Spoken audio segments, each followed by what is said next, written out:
MCU का phase 4 कोई disaster नहीं था, और I mean seriously for the sake of optimism ही नहीं बोल रहा हूँ, बल्कि ओवरऑल कल्चर की बात करें तो एमसीयू का ये बहुत ही अंडरवेलमिंग फेज था, मगर एकदम कंडम नहीं था। और इसको ऐसा फील करने का एक रीजन भी है, आगे वीडियो देखते रहो पता चलेगा। जो कि शुरू से शुरू करे तो भाई ब्लैक विडो फेज 4 की पहली मूवी, जिसका कोई सब्सटेंशियल तौर से मतलब नहीं निकला, कोविड के आखिरी दिनों में रिलीज हुई, तो इसने अपना बॉक्स ऑफिस का हिट लिया, मगर वो ताबड़तोड़ एक्सपीरियंस नहीं दे सकी जैसा इन्होंने हमें प्रॉमिस किया था। बट मूवी तो बहुत एवरेज थी। Let's be very very very honest with ourselves, right? I think हम लोग को आई डोंट नो, अपेक्षा तो एक अच्छी मूवी की होनी चाहिए। इवन तो हम अगर सुपर हीरो मूवी देखने जा रहे हैं, regardless of that, it's still a movie, it's still and it ought to be a stand alone movie. दुनिया में कभी भी मैं किसी भी चीज़ पैसा डाल रहा हूँ, मुझे एक चीज़ समझनी है, किसी इंसान ने उसको किसी भी विजन से बनाया है, आई डोंट केयर कि वो कितना सीरियलाइजेशन के बीच में आता है। जैसे कि अगर गेम ऑफ थ्रोन्स देखते हो तो गेम ऑफ थ्रोन्स की एकमात्र रेटिंग नहीं होती। गेम ऑफ थ्रोन्स में हर एपिसोड की भी रेटिंग अलग होती है। अटैक ऑन टाइटन तुम देखते हो, अटैक ऑन टाइटन में सिर्फ अटैक ऑन टाइटन की रेटिंग नहीं है, हर एपिसोड की भी रेटिंग है। तो हर एपिसोड में आई थिंक हीरो जो शो है, हीरो एपिसोड जो है, उसकी हाईएस्ट रेटेड एपिसोड है वो अटैक ऑन टाइटन का। एक रीजन है ना, अरविंद स्मिथ है उसके पीछे रीजन। कमांडर अरविंद स्मिथ, जोश आ गया मुझको यार। Shang Chi and the legend of ten rings, honestly बोलूं तो शुरू में मैंने इस पिक्चर को गलत तरीके से जज कर लिया था, एंड फिर बाद में समझ में आया कि ये बतलाना क्या चाहते हैं, एंड बिकॉज ऑफ दैट ये फेज 4 की one of the better movies. This was a good movie, I enjoyed it, I really liked it. Not just that, I think या इवन एशियन रिप्रेजेंटेशन के पॉइंट ऑफ व्यू से I really like this movie. में से एक है now eternals हमारे दिल में एक स्पेशल सी जगह रखेगी, क्योंकि इसका नया टोन, पावर से स्टेक, सब कुछ नया और पहली बार था, जिसकी वजह से आई पर्सनली फील कि in the long run same director second part भी बना रहा है, सेम राइटर जिसने फर्स्ट पार्ट बनाई थी। So and apparently I think जो डायरेक्टर है, she has one an Oscar, academy award winning person है वो। सो आई होप सेकंड पार्ट में रिडीम कर ले जो भी फर्स्ट पार्ट में फकअप किया है। एंड फकअप भी वही था ना लोगों का इटर्नल्स को लेके, कि कैरेक्टर्स को एस्टैब्लिश ही नहीं किया। यू जस्ट ड्रॉप फकिंग 10 और 5 इतने सारे characters, and then there is no fucking character development, and then suddenly you suppose to feel some shit about them.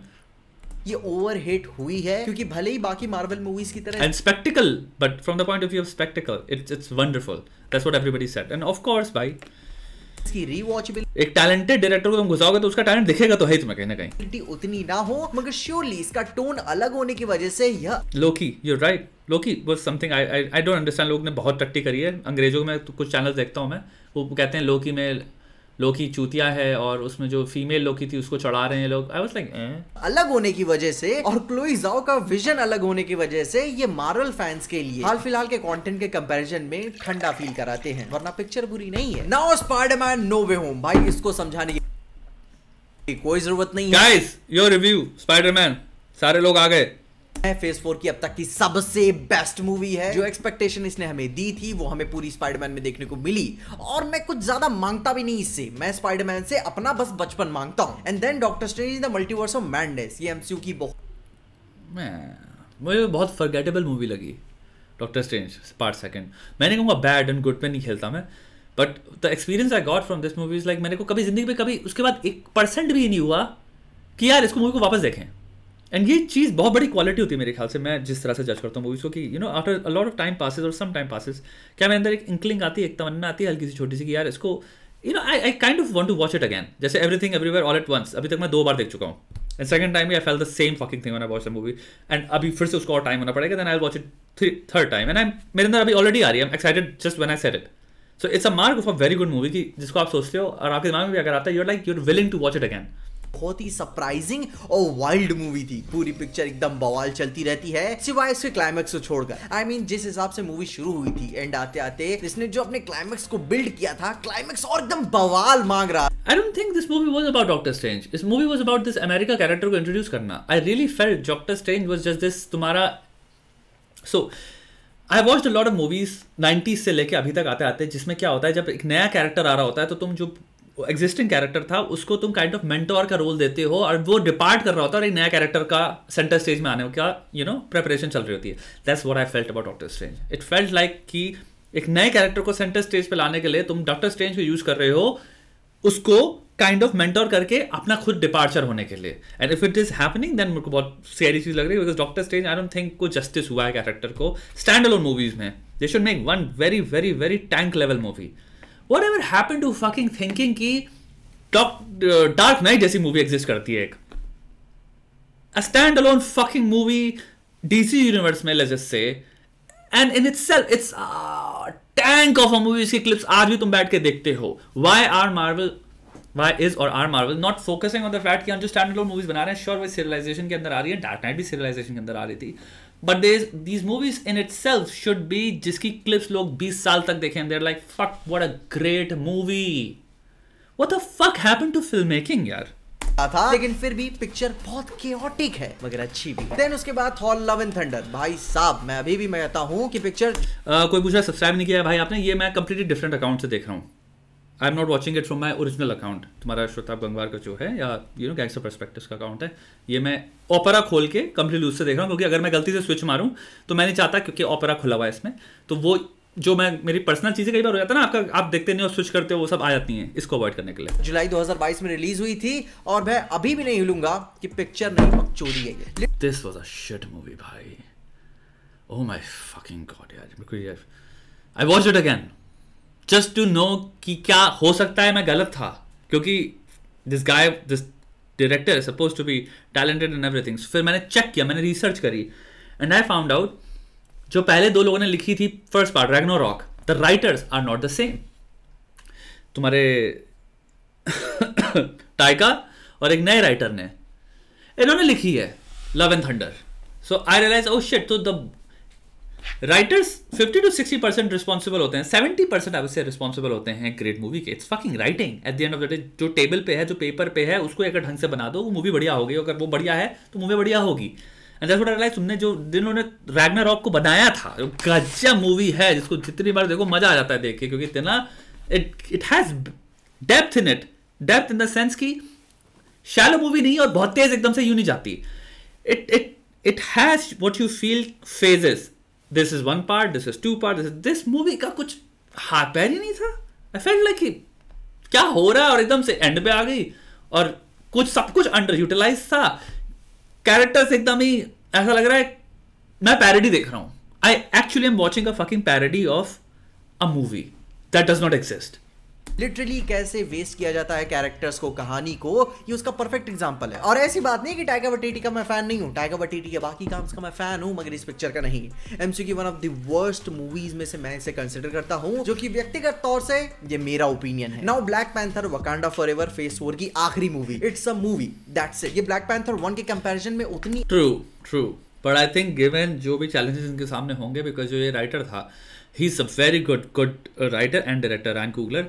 And इसके साथ आई थिंक चैलेंज यही हुआ कि I think nobody fucking knew that तुम्हारा Chadwick Boseman is going to pass away और something like. उसने बताया भी नहीं था. तो उनके पास जो भी स्क्रिप्ट थी, the moment this news they heard this news, Ryan Coogler went to writing. यानी कि नमोर के साथ टेक्निकली उसने जो ओरिजिनल सेकंड पार्ट होने वाला होगा, उसमें नमोर की फाइट होनी थी तुम्हारी चैडविक बोज़मैन के कैरेक्टर ब्लैक पैंथर के साथ. उसने पूरी कंप्लीट स्टोरी लिख रखी थी उसको लेके, जो कि हो सकता है पता नहीं क्या हो, जो हम कभी नहीं देख पाएंगे. एंड फिर वो उसको कंप्लीटली रीराइट मारना पड़ा, और आई थिंक 2 हफ्ते ही just went into insane rewriting. The fact that कि तुम्हारी ओरिजिनल विजन जो भी था, जो तुम सोच के समझ रहे थे कि ये है सेकंड पार्ट, जो मैं बात कर रहा हूँ स्टैंड अलोन गजब मूवी जो होती है, वो तुम्हें छोड़ना पड़ा. एंड देन तुम whatever you came up with after having lost the main character of your movie, Black Panther गया, Chadwick Boseman, T'Challa या जो भी, he's gone. Now you have to come up with not just a great story again, a new character, a new Black Panther, not a new character but a new Black Panther, and you have to justify it. And तुम्हारे को सारी चीजें change करनी है. You have to add a tragedy, you have to completely, so it's a very very hard task. So I understand given the context of कितनी complexity और या hardness के साथ इस इंसान को ये पूरी चीज बनानी पड़ी जो हम देख रहे हैं जो प्रोडक्ट. आई वुड से it's a work well done.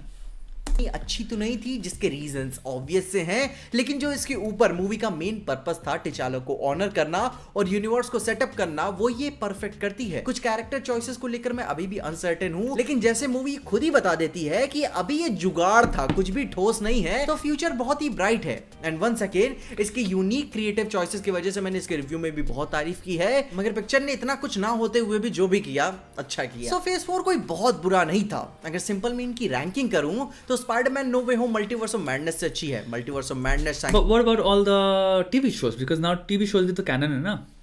We have to really consider this.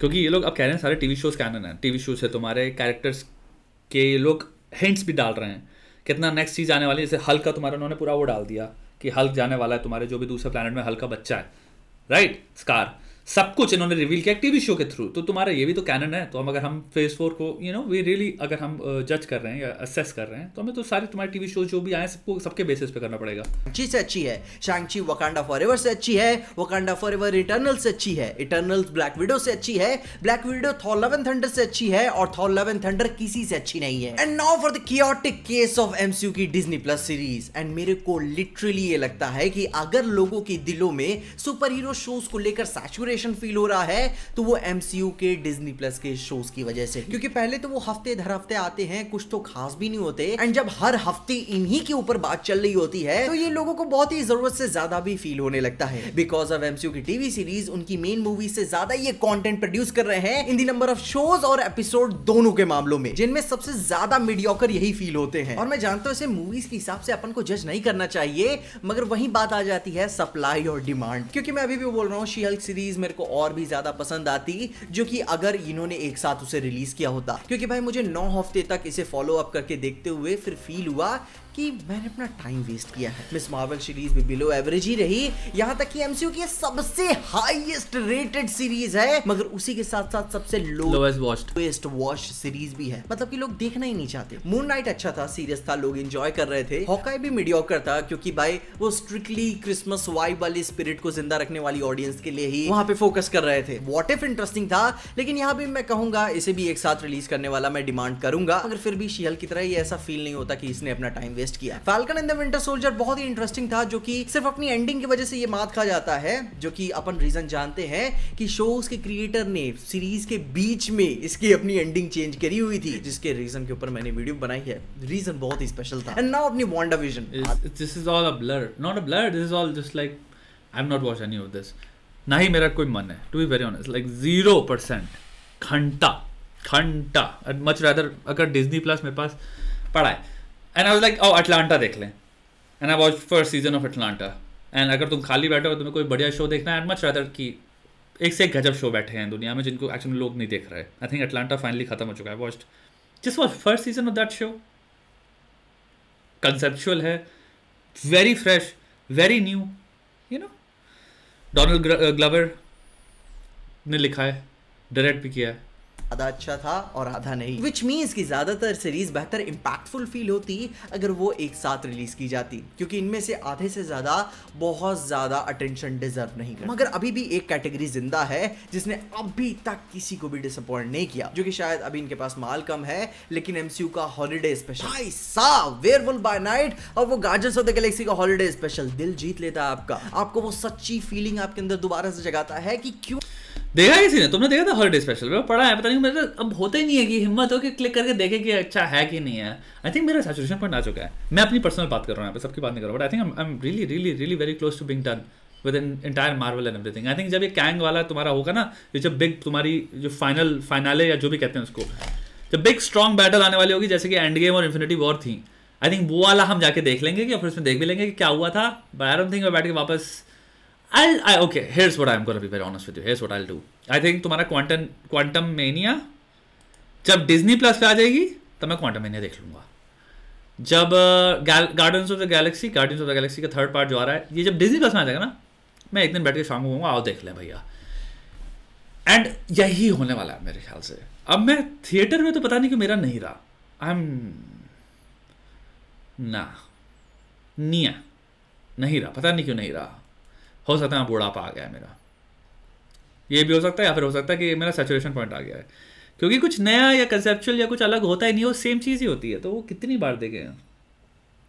और आजकल एक और चीज़ नोटिस करो, सराउंडिंग जितनी मूवीज और भी आ रही हैं, नॉट जस्ट मैं यहाँ पे सुपर हीरो खत्म कर दो, वो भी कितनी ज़्यादा सेम वही हो गई है, CGI बेस्ड, टेक बेस्ड, जिसमें बैठ के रोबोट्स और मॉन्स्टर्स और ये सब बैठ के घूंसे लाते चढ़ रहे हैं दूसरे के। सो आपको वो बिग CGI फाइट ना, वो मेरे ख्याल से चीज़ है जिससे हम लोग को सैचुरेशन पॉइंट आएगा बहुत जल्दी, विच यूड बी लाइक कितनी बार मैं देखूंगा सेम एक बड़ा सा मॉन्स्टर या फिर एक बहुत भयंकर CGI में बम फट रहे हैं, एक्सप्लोजन हो रहे हैं और सब घूसे मार रहे हैं, हो रहे हैं, और भयंकर हिप हॉप नीचे बज रहा है, या समथिंग हो रहा है। लाइक ओके, फिर ठीक है, तुमने इटर्नल से बहुत कूल किया, तुम फिर से बहुत कूल कर दोगे और कूल हो जाएगा। लाइक आई अंडरस्टैंड स्पेक्टिकल बहुत गजब होगा, तुमको देख के कहोगे this was even better than जय, बट वही सेम चीज ही तो है। कब तक सेम चीज हम देखते रहेंगे, is what my I guess, you know. I think theatres are going to, इनके लगने वाले हैं, इनके ट्रूली लगने वाले हैं। This is a very, I think हम एक ट्रांजिशनल पीरियड में आ गए हैं जहाँ पे इंसान थिएटर एक्सपीरियंस को अब हमें रीडिफाइन करना पड़ेगा। या तो हम पीछे जाएंगे, वापस रिग्रेस करेंगे to cinema, to movies, to stories, to simply stories, कि हमको को स्टोरी देखनी है बहुत बढ़िया and I have heard this is a very good story, तो मैं देखने जाऊंगा theatre. To watch experiences, to watch a Christopher Nolan movie for example, जो कि तुम्हें पता है स्पेशल इफेक्ट्स पुट करेगा, जो इंसान अपनी इफेक्ट पुट कर रहा है। ओपेनहाइमर 100% जो आ रही मूवी, मुझे पता है, मेरे को दिल से यहाँ से मैं देखने जाऊंगा। क्विंटन टैरेंटिनो की मुझे पता है 100%, मेरे को दिल में पता है मैं देखने जाऊंगा। बैटमैन सेकंड पार्ट, डायरेक्टर इतना गजब है वो director. See this is now I am finding out, at least for my self, it's about story now, it's about the director, it's about the writer, it's about that, it's